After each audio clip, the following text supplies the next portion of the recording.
ভারতের মিউচুয়াল ফান্ডের দুনিয়ায় একটা নাম কিন্তু প্রায়ই আলোচনায় থাকে, তাই না? পারাগপরিক ফ্লেক্সিক্যাপ ফান্ড। আচ্ছা, আজ আমরা একটু গভীরে গিয়ে দেখব ঠিক কী কারণে এই ফান্ডটা সবার থেকে আলাদা। ফান্ডটার লোগোটা খেয়াল করেছেন? একটা কচ্ছপ, আর ওদের মূল মন্ত্রটাও ঠিক তাই, ধৈর্য আর অধ্যবসায়।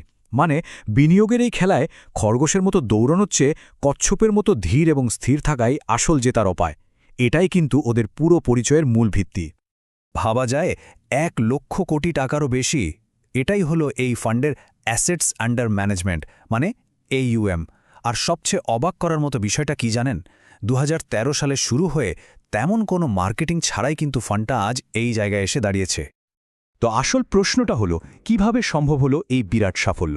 এর পেছনে সিক্রেট সসটা আসলে কি? চলুন আজ সেটাই খুঁজে বের করা যাক। ওদের এই সাফল্যের রহস্যটা আসলে লুকিয়ে আছে 4টি মূল স্তম্ভ বা পিলারের ওপর। আর এই 4টি জিনিসই ওদেরকে বাকিদের থেকে একদম আলাদা করে দিয়েছে। খুব সহজ করে বললে ওদের স্ট্র্যাটেজিটা এই রকম। প্রথমত, ওরা ওয়ারেন বাফেট আর চার্লি মাঙ্গারের মতো বিনিয়োগ গুরুদের দেখানো পথেই চলে। দ্বিতীয়ত, ওরা কিন্তু শুধু ভারতের মার্কেটে আটকে নেই, সারা বিশ্বের ভালো ভালো কোম্পানিতেও বিনিয়োগ করে। তৃতীয়ত, ওদের নজরটা সবসময় থাকে দীর্ঘমেয়াদে, মানে কমপক্ষে 5 বছরের জন্য। আর সব শেষে এবং সবচেয়ে গুরুত্বপূর্ণ, ফান্ড ম্যানেজারদের নিজেদের টাকাও কিন্তু এই ফান্ডে খাটানো থাকে। এই স্কিন ইন দ্য গেম কনসেপ্টটা কিন্তু খুব ইন্টারেস্টিং। ভাবুন তো, ধার করা গাড়ি আর নিজের গাড়ি চালানো কি এক হয়? ঠিক সেরকমই, যখন ফান্ড ম্যানেজারের নিজের টাকাও ফান্ডে বিনিয়োগ করা থাকে, তখন বিনিয়োগকারীদের আর তার স্বার্থটা কিন্তু এক লাইনে চলে আসে। ফলে তিনি অনেক বেশি সতর্ক থাকেন। তো ফিলসফি তো অনেক হলো, কিন্তু দিনের শেষে তো নম্বরই কথা বলে, তাই না? চলুন এবার কিছু ডেটা দেখে নিই, যা থেকে পরিষ্কার বোঝা যাবে যে এই কৌশলগুলো বাস্তবে কতটা কাজ করছে। প্রথমে আসি অ্যালফার কথায়। সহজ ভাষায় বলতে গেলে অ্যালফা হলো একটা ফান্ডের মার্কেটকে বিট করার ক্ষমতা। ধরুন মার্কেট রিটার্ন দিল 10%, আর আপনার ফান্ড দিল 15%। ওই যে অতিরিক্ত 5%, সেটাই হলো আপনার ফান্ডের অ্যালফা। এরপর আসি বিটাতে।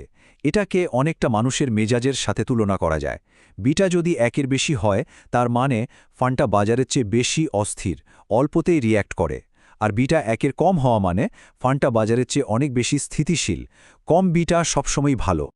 আর এটা মানে ডাউনসাইড ক্যাপচার রেশিও, এটা কিন্তু ভীষণই গুরুত্বপূর্ণ একটা মেট্রিক। এটা কি দেখায়?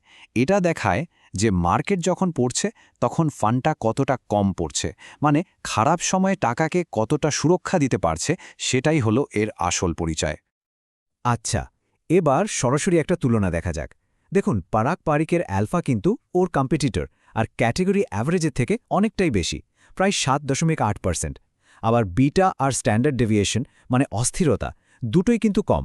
আর সবচেয়ে চোখে পড়ার মতো বিষয় হল পিই রেশিওটা। দেখুন, মাত্র 18.79, যা পরিষ্কারভাবে ওদের ভ্যালু ইনভেস্টিং স্ট্র্যাটেজির দিকেও ইঙ্গিত করে।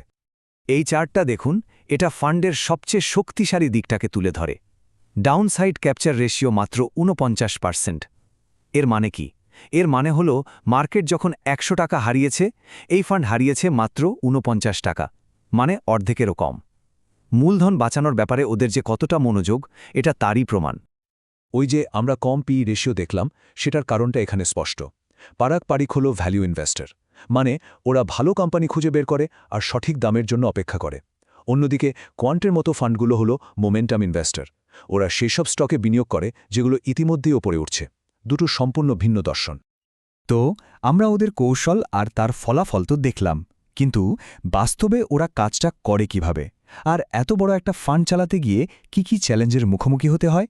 চলুন এবার সেই দিকটা একটু দেখি। এটা হলো ওদের বর্তমান অ্যাসেট অ্যালোকেশন। দেখুন, বেশিরভাগটাই ভারতীয় আর মার্কেন ইকুইটিতে আছে। কিন্তু ইন্টারেস্টিং ব্যাপার হলো প্রায় 20% মতো রাখা আছে ডেট, আরবিট্রেজ আর ক্যাশে। কেন? এটা একদিকে যেমন পোর্টফোলিওকে স্থিতিশীল রাখে, তেমনি মার্কেট যখন পড়ে তখন সস্তায় ভালো স্টক কেনার জন্য হাতে টাকাও রাখে। এই টাইমলাইনটা দেখলে বোঝা যায় ওরা কতটা স্মার্টলি কাজ করে। দেখুন, 2018 সালে মার্কেট টালমাটাল হওয়ার আগেই ওরা ইন্ডিয়ান ইকুইটি কমিয়ে দিয়েছিল। আবার 2000 ক্র্যাশের সময় যখন সবাই ভয়ে বিক্রি করছিল, ওরা তখন অ্যাগ্রেসিভলি কিনেছে।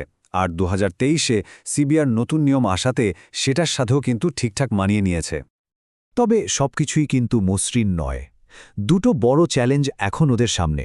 প্রথমটা হলো ফান্ডের সাইজটা এখন এতটাই বড় হয়ে গেছে যে নতুন ভালো বিনিয়োগের সুযোগ খুঁজে পাওয়াটা কঠিন।